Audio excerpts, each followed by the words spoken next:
Yang stylus pen universal ni pun boleh juga untuk melukis.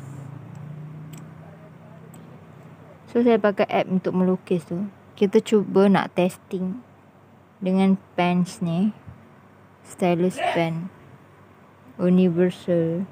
So kita boleh lukis apa yang kita. Dan tengok, dia tak pakai bateri, dia tak payah charge. Korang tak perlu charge.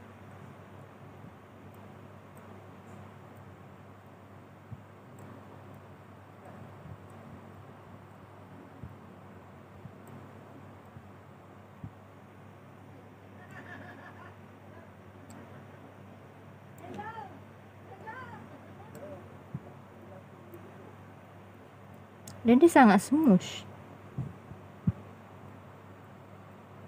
Sangat berbaloi beli RM19.99.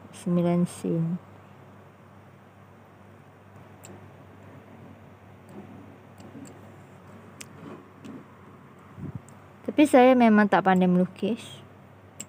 Saya lukis orang lidi je. Jadi itulah reviewnya. So kalau nak padam, boleh padam. Kalau nak padam pakai yang ini. So mana padam dia? Saya tak nampak sebab dia kecil. Oh, wah akbar. Susah betul, saya tak ada stand. Betul-betul susah. Ini pemadam ke apa? Saya pun tak pasti. Ini pemadam kah? Okey. Tengok sini, kita boleh padam.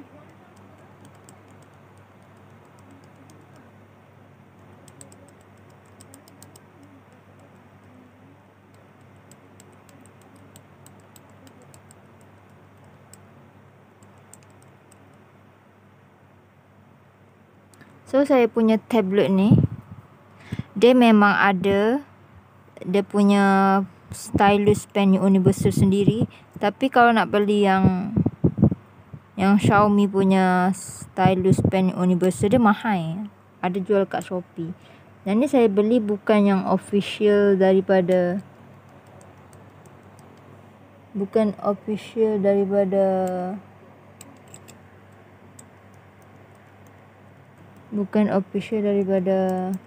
Xiaomi. Yang ni saya beli official daripada Levino. Produk daripada China.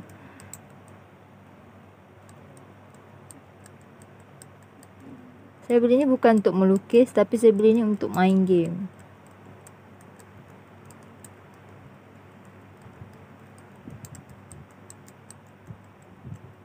So saya padam.